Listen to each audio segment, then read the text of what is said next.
It's 2021, and we're back with the latest, greatest OSMcast OSMawards 2020 Edipyon for anime and TV. This is the OSMcast.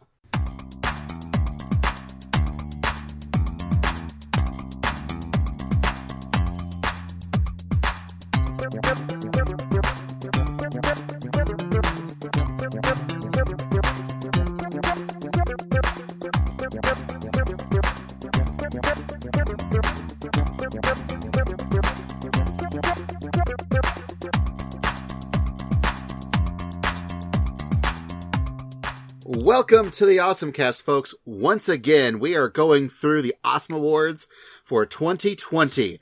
I'm Basil. I'm Kevin. And I'm Douglas. I'm Dylan. And the rest. Which is... Charlie, are you there? Yes. Cool. John, are you there? I'm walking around this town on the corner. And that's us. Last year was certainly a year, but there were some good cartoons of the animated and also anime variety. Think we can agree on that. I disagree. Oh, it was all bad? I'm joking. I'm sorry. Okay. Accept my deepest apologies. They are accepted, and I will forward them to the complaints department. How do you feel about things, Dylan? Things, as in... You're the complaints department now. You've been promoted. I don't know what to... Okay. That was no good. John, what do you think about things? I've hired you now. They are hot garbage, Basil. They're hot garbage, and they're going to get worse. Oh, right. Now, that is the positive attitude I am looking for. At what point does it stop becoming pessimism and does it become realism? As long as it doesn't become like you screaming about it, like, Alex Jones or something, I think we're good. Listen, I take 8 pills a day and I still scream sometimes. Okay. Now that should be the 2020 slogan. Or maybe that's going to be the 2021 slogan. I don't know anymore. Sometimes you're internally screaming, sometimes you're externally screaming. 2021. AKA 2022. 2020-2. I actually have a shirt up on my Redbubble store that is "Please Scream Inside Your Heart 2020." If people want to go buy that, it's pretty goth metal. My heart can only take so much until it just comes out. So, 2020 brought some good things into this world and some not so great things. Also, weird things like, I guess Sony owns Funimation and Crunchyroll now? That's going to be a thing? Anime streaming monopoly. Mm-hmm. Hey, there's still High Dive. For now. Yeah, for now. It's true. Meanwhile... Not that I know anything, but, just statistically. When Sony inevitably buys Funimation and Viz. Yeah. I don't know if... Not Funimation, Sentai and Viz. Yeah. Well, that's a good question, because I think there are, I think Viz and Funimation do have things, in the pipeline that's, like Europe and other things, not the United States. So, you might already be correct. Yeah, Yashahime. But, speaking of Crunchyroll, let's get into it. Let's talk about some anime and some television. Doug, give us that first good show. First good show, Tower of God. Everybody should watch it. It's a major Korean movement, and we could be starting at the ground up of it. Yeah. That doesn't sound... I'm not sure that sounded too good. You sound like Elizabeth from Knoxville. That sounds like a sales pitch. I'm ready to sign for your pyramid scheme. Yeah. Okay, great. So fantastic. So if I get Basil and Kevin to join, they're in my downstream? Is that how that works? Yes. It's a reverse funnel. Everybody's in everybody else's downstream. Okay.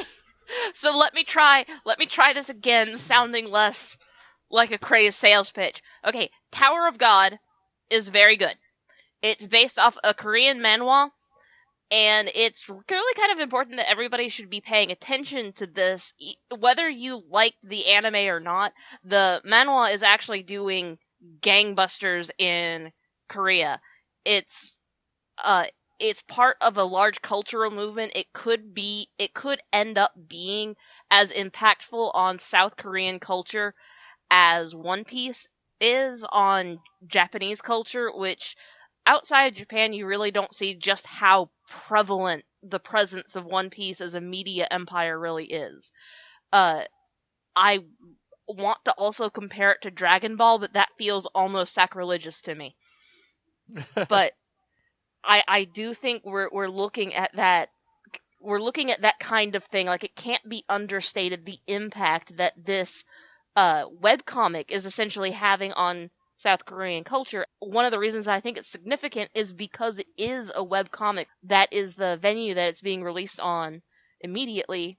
And also, like, one of the main female characters, her name has essentially broached into common South Korean culture with such ubiquity that you can just say her name and it's like calling someone a bitch. It's essentially the South Korean version of Karen. Oh my. Yeah, so I really think that people need that not enough attention was paid to the anime because it's a shonen fighting anime. What more do you want? But it is actually having this huge cultural impact that I think we should pay attention to. I did think it felt kind of slow, although I did love the Alligator Man. Well, that's another thing. Because we've been getting our anime from Japanese sources for so long, we're used to the way things are. We're used to the kind of mythology that Japan likes and Japan has an idealization of. But by this coming from a South Korean source, we're getting a different Far East perspective than the one we normally get. And so I think a lot of Western fans didn't really... I wouldn't say understand. Understand is not the correct thing because it's very easily understandable.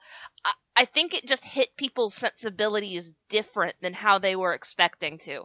Like, I know it hit mine. The first time, my husband suggested watching it, I was like, oh, it's not Japanese? No, that's weird. I don't want to watch that. But then it was playing and we were watching and I'm like, this is really good. What show is this? Who recommended this to us? And he was just like, it's that South Korean anime that you didn't want to watch. But it is actually really good. If the first few episodes may feel slow, I would still stick with it until the Alligator Man becomes the main character.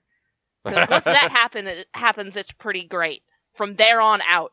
And it's not actually the Alligator Man that makes it so great. He's not the reason why it becomes so great. He is a great character and he's fantastic. But it's really by that point that all the other characters kind of coalesce and develop and really come into their own. So everybody is really intense and compelling. But that's kind of the mark of when it gets good. Huh. Alligator, you say? Yeah. Yeah, I'm not even a big fan of the show, but the Alligator Man is gold. It's worth watching for Alligator Man. Well, yeah. It's interesting because the show I'll be talking about in a little bit has a Crocodile Man. They might be related. Reptile people are just cool. Watch Doro also. That's got a guy with a lizard head also. Now, Kevin, that's not what you listed as the show you want to talk about. What was the show you want to talk about? No, just an aside.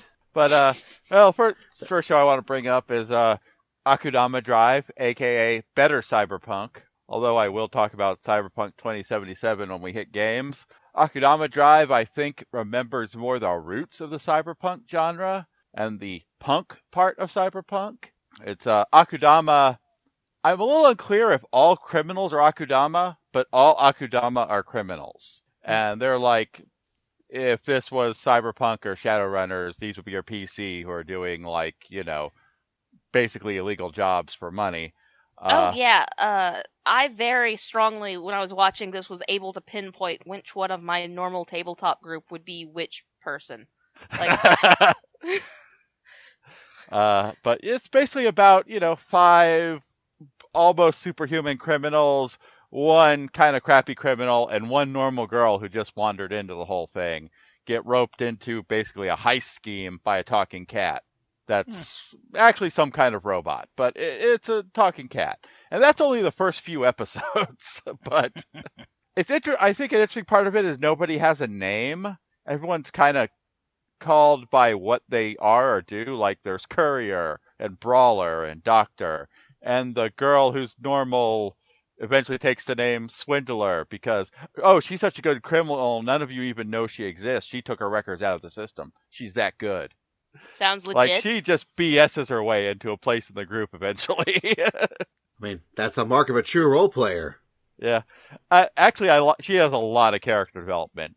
By the end of the show, she has legitimately become an ass-kicking cyberpunk. And she's earned that. But I do like that the borderline sociopathic weirdos, not all of them stay good guys. It's a little bit of a spoiler, but not all of them stay good guys. If any of them ever were good guys to begin with. It also has some strong anti-capitalist, anti-authoritarian. All good cyberpunk does. Yeah, like there's a whole division of the cops that literally have license to kill. Wow. Like just whatever. And like all good cyberpunk, it really has its roots in the 80s.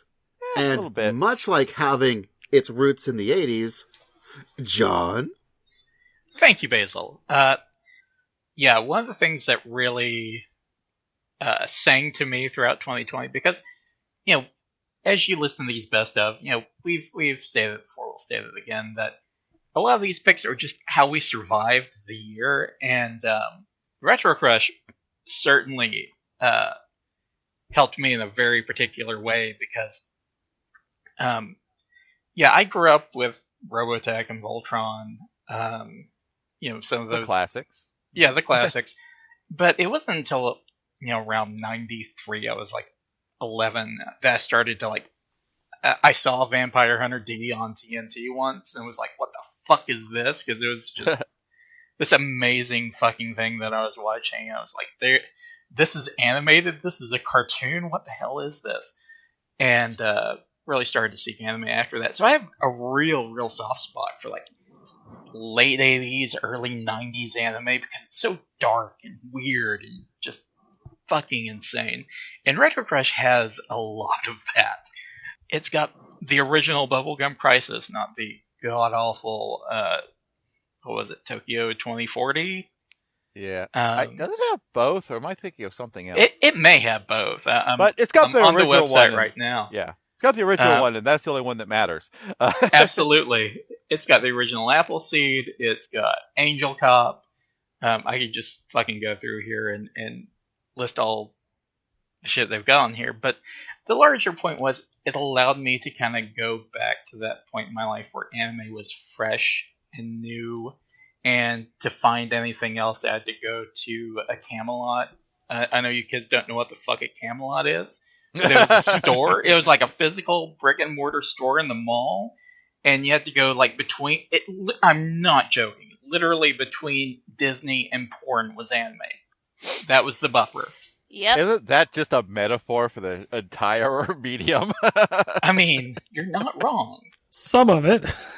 And then you paid $30 for 60 minutes on VHS. It was awful times. Now you can watch this shit for free. Yeah. Thanks to Digital Media Rights. No, that's the name of the company that owns RetroCrush. Digital Media Rights. DMR, not DRM, even though it's the same fucking words, just slightly rearranged. It is, free. Yeah, I can't complain too much. And it's there is a lot of the stuff I like. Yes, I like RetroCrush as well. And honestly, I'm really glad there is another avenue for Discotech to funnel things through that isn't just Crunchyroll, especially now. Yes. I'm also really glad that Digital Media Rights finally got a channel that people really like. I've been covering Digital Media Rights for a minute because they also own Asian Crush and Midnight Pulp that no one uses.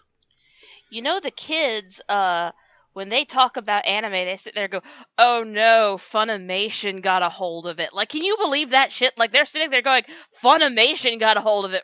We're worried. Like, where have they been for the past 20 years? Oh, right, they weren't born yet. They're children. They don't know. It's like, what?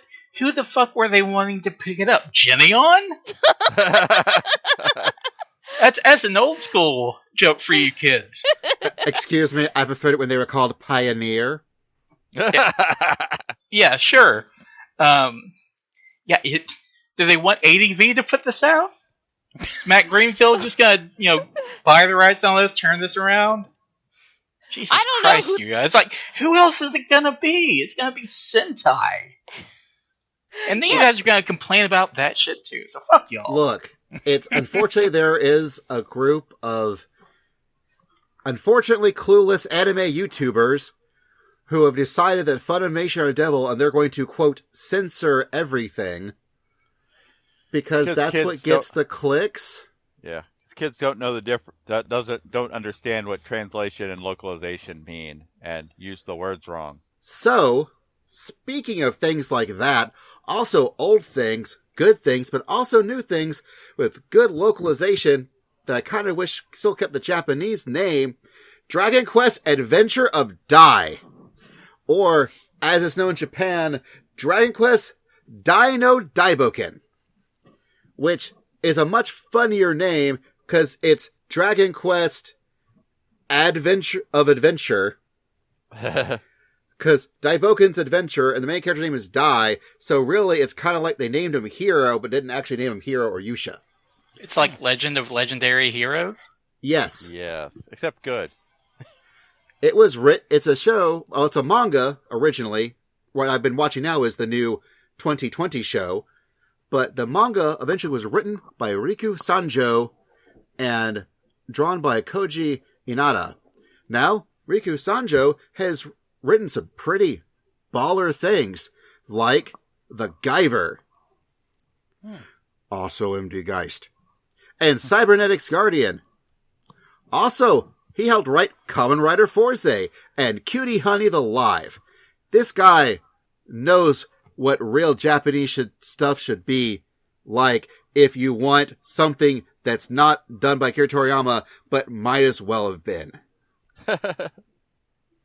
Because, goddamn, is Dragon Quest Adventure of Dai the most Dragon Ball-ass dragon thing that's actually called Dragon Quest. Which makes sense considering Yuji Horii, who is the creator of Dragon Quest, got his start in Shonen Jump. So, back... But, Toriyama did art for the Dragon Quest series, did he not? Yes, yes, he did. Mm-hmm. And in fact, he was too busy, dealing with the crazy amazingness of Dragon Ball that he could not actually do the Dragon Quest manga. Hence why Riku Sanjo and Koji Inada got tapped for it. So, the manga was actually from 1989 to 1996, and it's 37 volumes. The thing is it's a gargantuan piece of work. Apparently it is one of the most well-beloved Dragon Quest things that aren't the video games that there is around.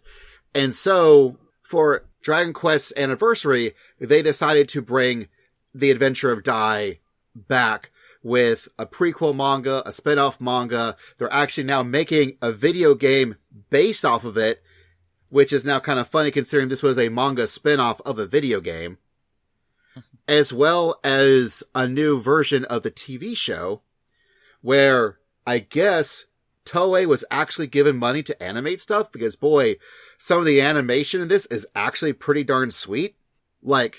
It very reminds me a lot of, in some respects, Tiger Mask W, or Tiger Mask Double, where it was still done by Toei, but Lord, you can tell the people making it really actually like what they were drawing and animating.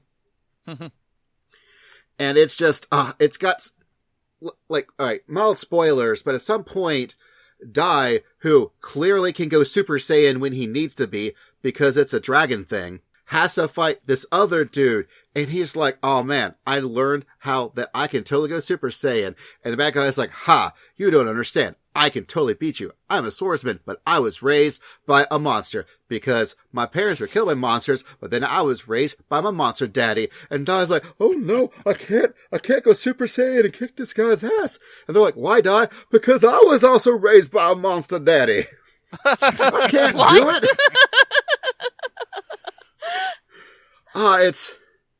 It's so good, and it goes crazy. And yeah, it's got a dude who's like a crocodile man, who's like a bad guy at first. But anyways, Adventures of Dai, man, it is awesome. Everyone should be watching it. It's on Crunchyroll. If you need some good, like, shonen, like, hero action going on, get yourself some Dragon Quest Dino Daiboken. So, something that's completely and utterly not that, Charlie. One of the things that I quite enjoyed in 2020, although it came out in 2019, and I'm sure everyone has seen it by now, is Carole Tuesday. That is so good.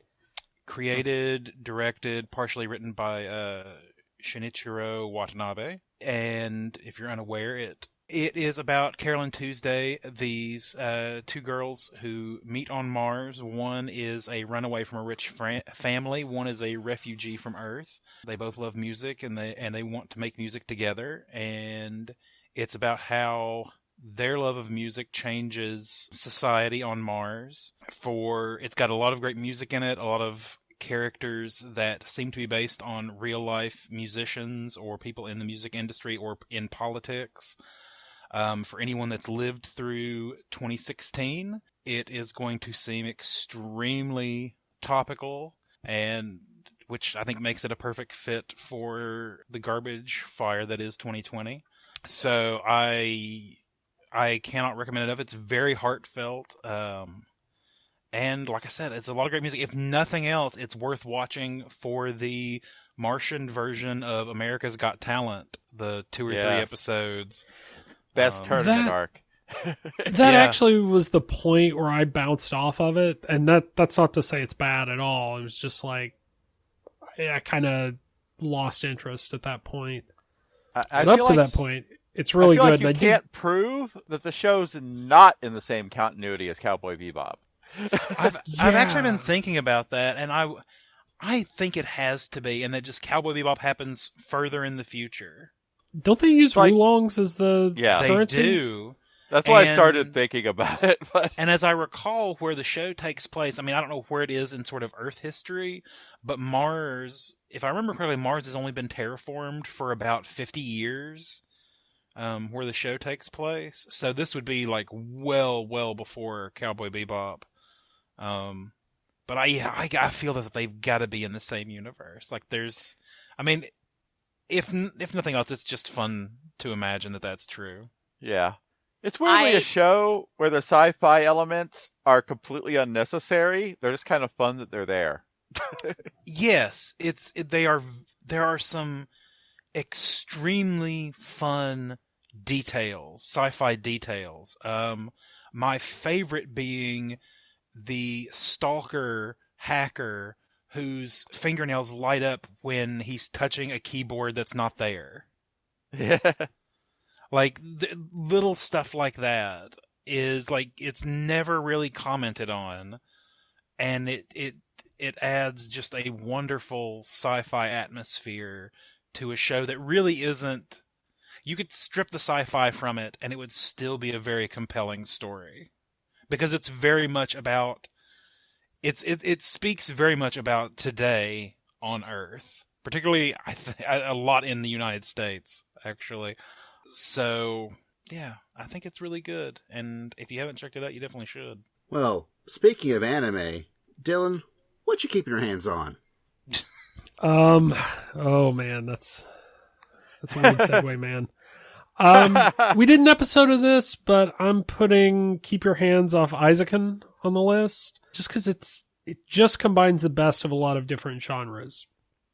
You follow a team of creative people working on a project, and while it's romanticizing that process to some degree, it gets into the real day-to-day details, the workarounds, the difficulties, things like that they face. Then you enter this sketchy, kind of half-finished version of the worlds they create, and it's sort of like taking in a massive fantasy movie like Miyazaki or something in a few minutes. And they actually do manage to balance the tension really well. It's not just like, hey, here's a bunch of people doing this creative thing. They start off early on with some drama with one of the characters' families, and I didn't expect that with what I'd heard about the show. And it really like drew me in, but it never got stuck telling that story. It always came back to them making an animated movie. And one of the things I really liked, I think when we did the episode, most of us ended up identifying with Kanamori. And she feels like in other shows, she would have been like the killjoy who's dragging everyone down, but she's kind of an integral part of them living out their dreams. So just really good all around. And Dark Horse is putting out the manga. And guess what? It's still good. All right, Doug. So, as you guessed from when I was talking about, from when I've been talking about other things, one of the big things for me this year was comfort. Like, I didn't always necessarily go for the quality thing. I went for the thing that made me feel good. And that's what Sleepy Time Princess in the Demon Castle is. Like, this anime puts me to sleep in a good way. It's like a bedtime story, and I love it.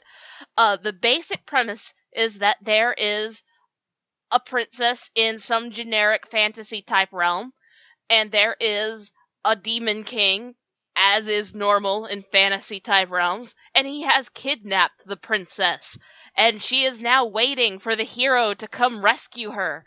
But she decides that the bed that the demon gives her is insufficient. And so she goes about terrorizing his castle, getting the materials that she needs to make a comfortable bed and have a good night's sleep. And she goes about it with the single-minded dedication that only an anime character can go about doing things. And it's wonderful and fun to watch, and it's also really sweet, and you feel comfy and safe at the end of it. And somewhat scared of her. A little bit scared of her, yes. Yes, a little bit scared of her. As the show goes on, you identify more and more and more with the demons that have the job of watching the princess and sometimes getting killed by her. Because, you know, it's like a video game. They all respawn, so it's not a problem if she kills them every now and then. And if she dies every now and then, that happens too. Yeah, it's a fun show. It's really cute too. Like, oh my gosh, I haven't wanted to cosplay since like forever. Like, I think Raven from Tales of Vesperia was the last person I wanted to cosplay, and I want to cosplay as the Sleepy Princess because her outfit looks so comfortable, and I think I would go to sleep so easily in it. Which is pretty much the premise of the show. All right, Kevin. You're on the hook for this one because I'm actually starting to watch it now, so you got to explain why everyone else should watch it too. Oh, okay. Yeah. Okay. So we're Adachi and Shimamura. It's a really good show. It's a really good show about two girls who kind of become friends because they both decide to cut class and hang out in the same place, which is like by the ping pong tables on the upper area of their gym, because no one ever goes up there apparently. And they just sit up there, they hang out, and they talk.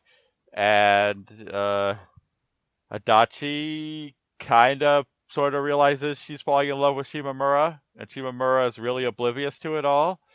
And they just kind of their adventures. And a weird alien kid.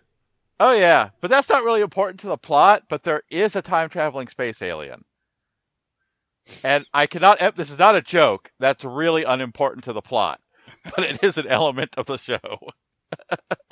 Like, because if you take that out, it is kind of just this slow build, like Yuri romance anime, with two characters who are really very flawed people in different ways who both think the other one has their shit way more together than they do. But it's also got this cute little alien kid. Yeah. So we know the part that Basil likes about it. To me, okay, yeah, it is once again absolutely not what the show is about. But there's this time traveling alien girl who, as far as I can tell, is in fact a time traveling space alien. Like, she's got weird glowing blue hair. Everyone else has normal hair colors. And she latches on to Shimamura's little sister, and after a while, and they're always hanging out, and she'll just turn to Shimamura's little sister and say shit like, "My people live 8,000 years," just out of nowhere. And it is a thing. But it's a hard show to hype up, and like, there's not all these wild, crazy things happening constantly. It's these two girls just kind of being regular people, and as soon as they realize they're in love and actually have been dating for quite a while now, the show will end. Except, they keep not realizing it. I feel like it's, if you're a Yuri anime fan, you kind of have to at least check it out. If you're not, maybe you should check it out anyways. Oh no, I'm still having a good time. Like, at first I was like, oh man, oh sweet, they're playing ping pong? Hell yeah, Kevin knows what I'm all about. Why is this weird alien kid? Whatever. And then later on, I'm like, oh, I see why Kevin wanted me to watch this show. Okay. Look, there's two reasons I tell you to watch a show, and if you don't see a giant robot in the first 5 minutes, you know what the other one is. And now John gets to tell us the to be determined. Yeah, I wanted, instead of to focus on a particular show, to, as we're talking about how we got through the year, talk about my general practice through 2020 of leaning hard into sitcoms. It feels like it's been a million years, but, we watched Community, we watched Parks and Rec, we watched King of the Hill, American Dad, What We Do in the Shadows, Gundam Wing, which really isn't a sitcom unless you think it's funny like I do. It's so weird. It really is. It just has communication. I need to redo Gundam Wing. I personally need to redo Gundam Wing and re-air it as what I remember, and I think it would do great. Spoiler alert, they're all gay. The Doug cut? Yes. I didn't finish it back in college when I first watched part of it. All I remember is Hero walking by, what's-her-face going, I'll kill you, and like, I'll kill okay, you. extremely Yes. normal relationship. Well, Cool. that's a big part of the Doug cut. Like, that scene. Oh no. Let's see. Other great things about the Doug cut is I was also really into the Utena movie at that time. So there's a lot of bleed between the two in my head of what I think happened versus what actually happened. And so that is part of why I think I need to completely redo it, because it'll be fucked up when I do it, guys. Is there already a Gundam the Abridged series? Yes, Probably. but it's not that. It's not that. There was only one good Gundam Abridged series I ever saw, and they stopped making episodes years ago. God, I'm a little disappointed in myself that I didn't lean into G Gundam to get. But then again, 2021's already off to a great trash fire start. So yeah, that may be the next thing I do is G Gundam, because it is so stupid. Let's commit right now to a G Gundam podcast in 2021. I mean, oh no. Committing I right love now. me some G Gundam. Oh, me too. It's my favorite one.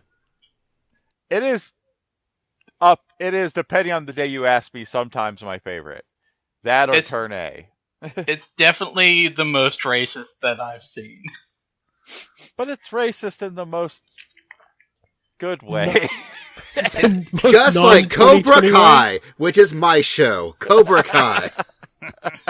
Racist because there are no black people except for the one guy in all of Karate Kid who knows karate and he just happens to be Asian.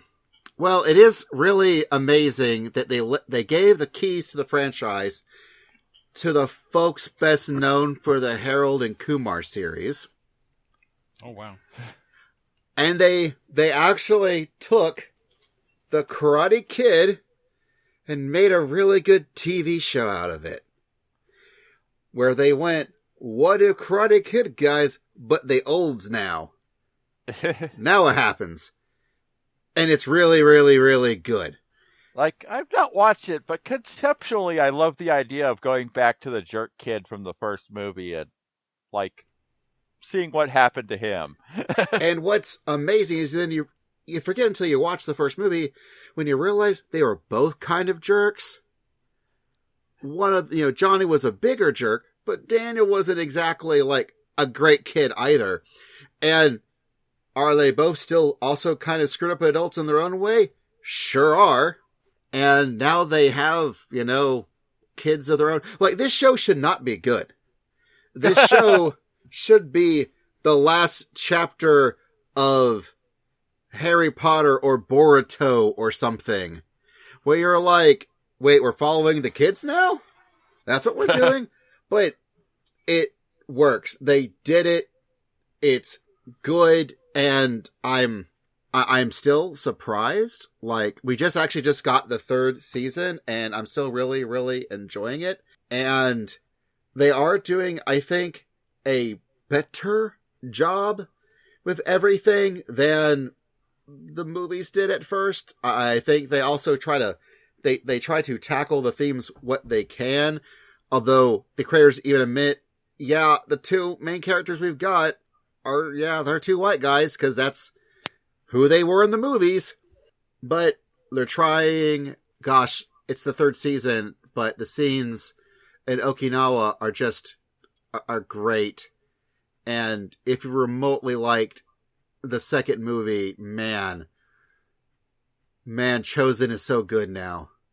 Like, oh my gosh, he actually is now my favorite. He's my favorite character now. Wow. And you won't know it until you watch the episodes. But dang, man, I wish they would make a Chosen TV show now. I really wish. I want a Chosen show. I want the Chosen Kai. That's what I want. Okay, I definitely have to check this out eventually. All right. Charlie, what Yes. does the future have in store for us? Probably my audio dropping. All But right, let's do this. if it doesn't do that, Steven Universe Future. Daryl and I did a full rewatch of Steven Universe once we figured out that HBO Max had Steven Universe Future.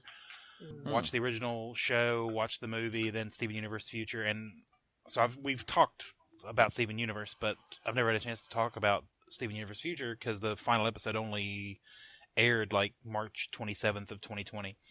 And it is basically, let's take Steven Universe and age him up a few years, maybe 3 or 4 years. So he's got all the hormones of a teenager, and also, all that trauma that he endured during the original series and the movie, and how he took on other people's trauma and solved everyone's problems. Well, now things are very peaceful. There's no problems left to solve, and all he's left with are his own. And all that trauma that he took on. And it is, like, I don't want to say it's dark, but, like, there's a good stretch where I was like, I don't know that I like Steven anymore. But Jesus. I mean, it is because he's having a lot of trouble and he's trying his hardest not to deal with it, and it is only compounding the problems. And it's the show is really about, like, him trying to figure out how to deal with the stuff that he just has not had time to deal with about himself, and about other people figuring out that they've put a lot on him and they need to be there for him now. So it is kind of rough in places, but I think it was definitely I think if you are a teenager watching it, or were a teenager at some point and are watching it, you will see a lot of familiar things. I repressed all of my teenage years, so I don't know if I can relate. So did Steven. So they just can't. I'm gonna take this off of a side path and just say I fucking love Zach Collison. I do. He's good and everybody's excellent in it. Obviously, I mean, just like as a person, just like the little bit, guy. the little bit of Steven. interactions I've had with him. The actor Steven. Oh, okay. Yeah, I he's met bet MomoCon a couple of times. Yeah, I bet he would be a good person. He sounds like a good person. I think at this point the only major person we've not interacted with has been Rebecca Sugar herself, and God willing, MomoCon will eventually get her as a guest. That'd be nice. Because that would be such a good interview. But yeah, I cannot recommend the show enough though, because it ties up a lot of loose ends and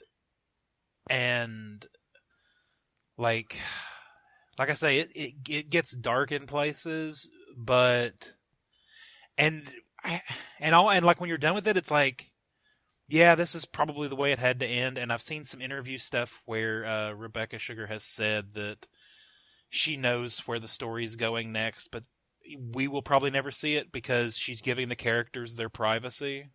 Oh my! So, I definitely, if you've got now that all of it is on HBO Max, if you have access at all to HBO Max, definitely worth going back to the series, doing a full rewatch, and then hitting up Steven Universe Future, which is not a huge. It's more of a mini series, but very worth it. So, to once again bring us on home, I realize that it's kind of interesting that Dylan chose this show to talk about, because way back when we talked about StationCon 2020, this was Dylan's moment of awesome. Well, I was just going to say, I really like this show too. Have you actually, you watched all of it? Yes, and it is amazing. I'm so glad that you're bringing this up as a great thing. Okay, the show is Joe Pera Talks With You, and it is, I feel like it's one of those, like John was talking about sitcoms, I feel like it's one of those shows that is just good comfort food in 2020. It looks like a gag. The pilot and the first episode are patterned after bad educational films. It's a whole bunch of, it's a town full of people doing weird things, but it's unexpectedly wholesome, and it kind of makes you feel safe. Yeah, you get the feeling that everybody's doing this ironically, and they're going to start doing a whole bunch of super weird stuff, but it never actually does that, and it's better for it. It seems like every character is very earnest and genuine in their own right, and there's something kind of nice about that. Yeah, not every character, but the ones that aren't just turn out to look like dicks. Which character are you thinking of? In the Christmas thing that we watched a few weeks back, it was the lady's husband. Yeah, but even... the Mike Melsky? I don't remember the name, but he was just saying shit, and Joe was just going along with it as if it was true, because he was just making up shit. His character has an emotional arc. I am not making this up. It's true. It's true. Even he who you think is at least aware of how ridiculous everybody else is being, is actually very genuine in his own assholery. It's great. What's so great, there's an episode in, I think, season 2 where he and a bunch of other guys are at this bachelor party, and they've kind of set some things up with him, that he's doing some weird stuff, and they just kind of all break out and start talking about their feelings, and it's weird, but it's great. I thought it was great. I thought everything about it is great. I know, I feel... I feel really lame that all I can sit here is go, oh, it's so great, and I can't come up with anything more descriptive about it. But it's really just kind of quiet and understated in a way that is really insistent and fantastic. I think it does some interesting things though. Like I almost think it's one of the most realistic and emotional shows on TV, and that's even considering. I think that's in contrast to the idea that realistic means gritty and dark and angry. Yeah. And I think the way it does it, one, it does, like you're saying, have all these characters that kind of do these little whimsical things. They talk about heating an apple over a fire or watching YouTube videos or getting super into The Who. But on the other side, like, it has people who might ordinarily worry us. Like, it has doomsday preppers. It has, that character that you're talking about, John, has anger issues, but it makes them so silly and cartoonish that it kind of nullifies the power that they would have over us. And I think that's part of what it does.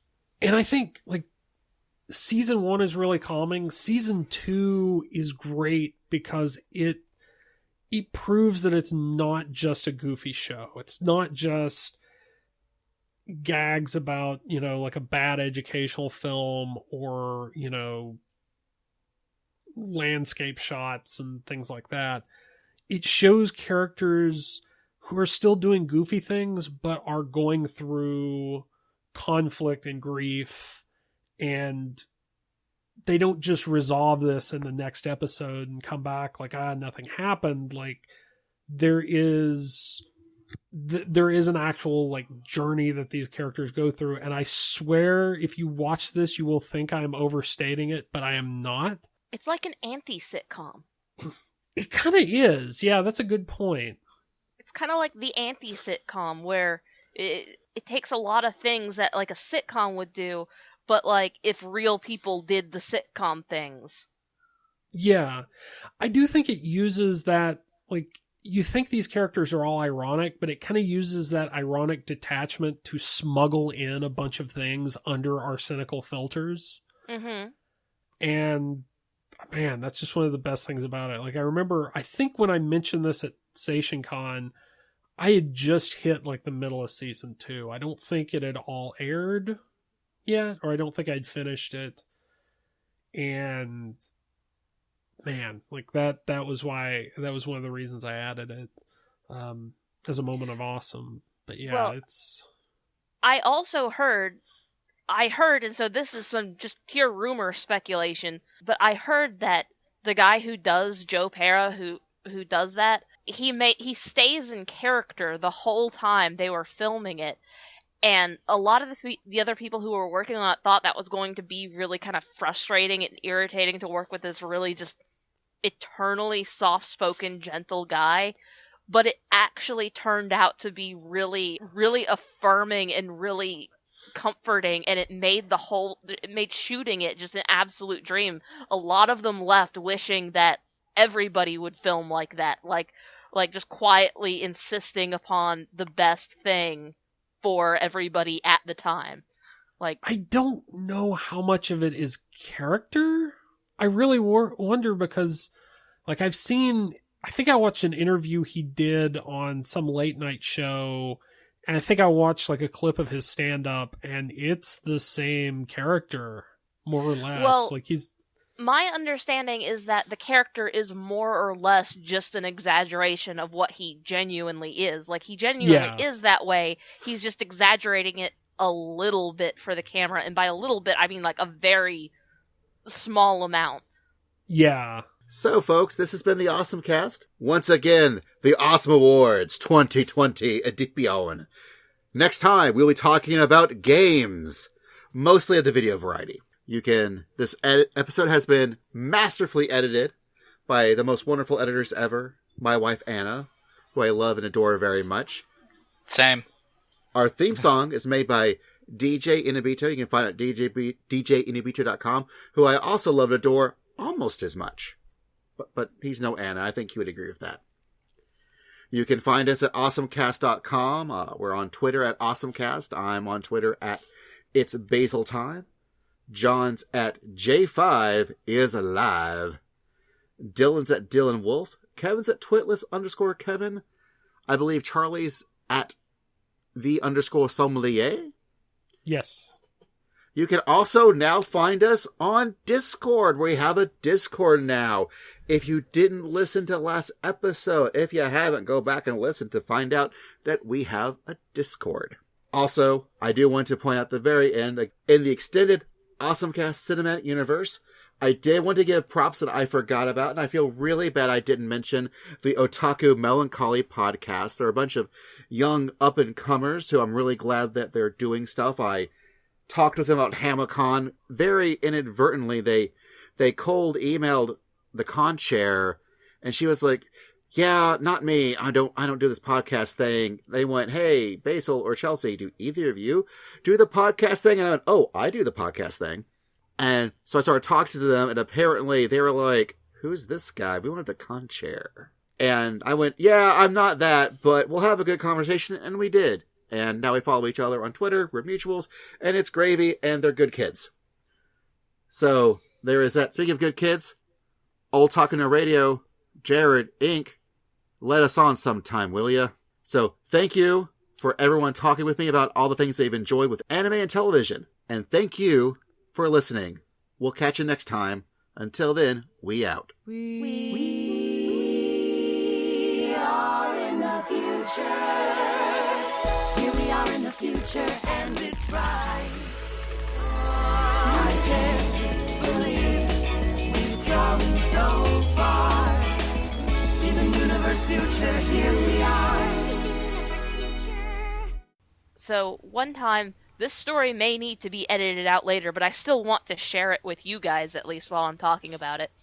But so one time, I played a character. Oh, wow. Oh, no. Oh, no. That's one of those moments where you could have made a TikTok of that moment.